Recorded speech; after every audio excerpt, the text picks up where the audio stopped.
France Bleu Paris. France Bleu.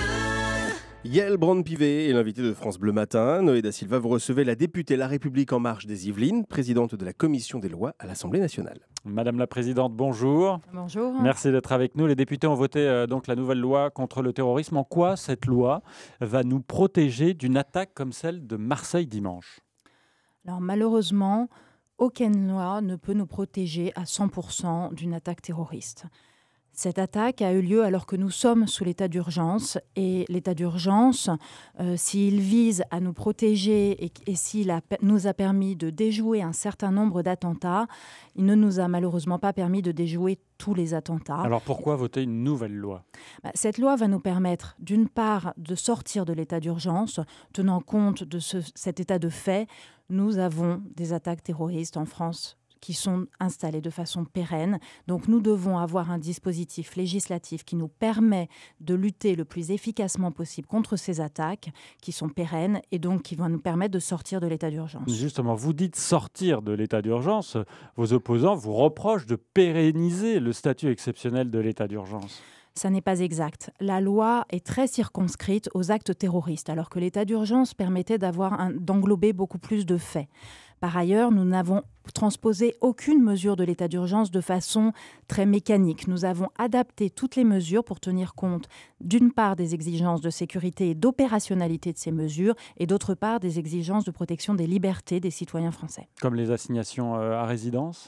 Comme les assignations à résidence. Elles vont être étendues non plus au domicile, mais à la commune. Exactement. Elles sont étendues à la commune. Il n'y a plus par jour, mais seulement une fois par jour pour tenir compte justement des libertés.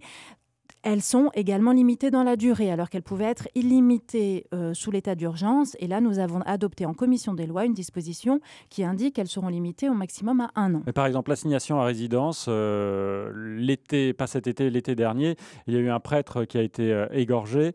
Le tueur, le terroriste, était assigné à résidence. Il avait un bracelet électronique. En quoi cette loi va pouvoir empêcher ce type d'action ?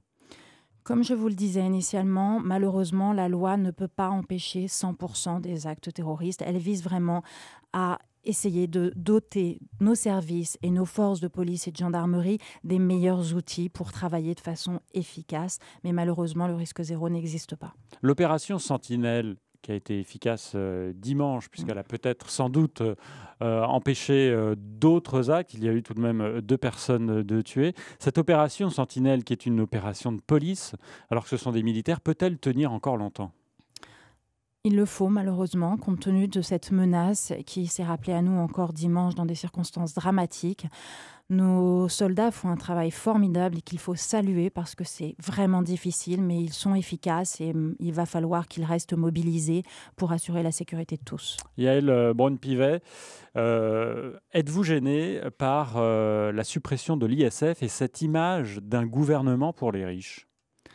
Alors, la suppression de l'ISF, selon les modalités qui nous sont annoncées, a été inscrite dans le programme du président de la République et nous avons fait campagne sur ces modalités. Donc cela ne me gêne pas.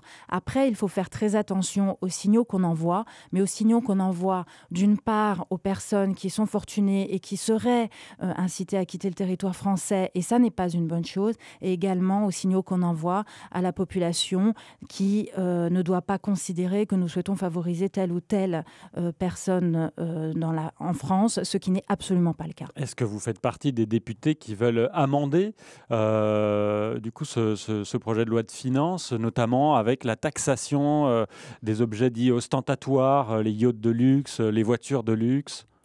J'avoue être très intéressée par les propositions de Joël Giraud en la matière et donc je suivrai ces débats attentivement. Il ne vous aura pas échappé qu'à la commission des lois, nous sommes vraiment très occupés, donc je ne serai pas en première ligne sur ces débats, mais je les suivrai très attentivement. Gouvernement pour les riches encore, avec l'encouragement au licenciement, notamment avec un plafond des indemnités au prud'homme. Est-ce que là aussi vous souhaitez apporter des modifications ? Alors, pas nécessairement, parce que je considère qu'il faut de la sécurité juridique pour favoriser l'emploi. Mais là, on vous accuse de favoriser les licenciements. Non.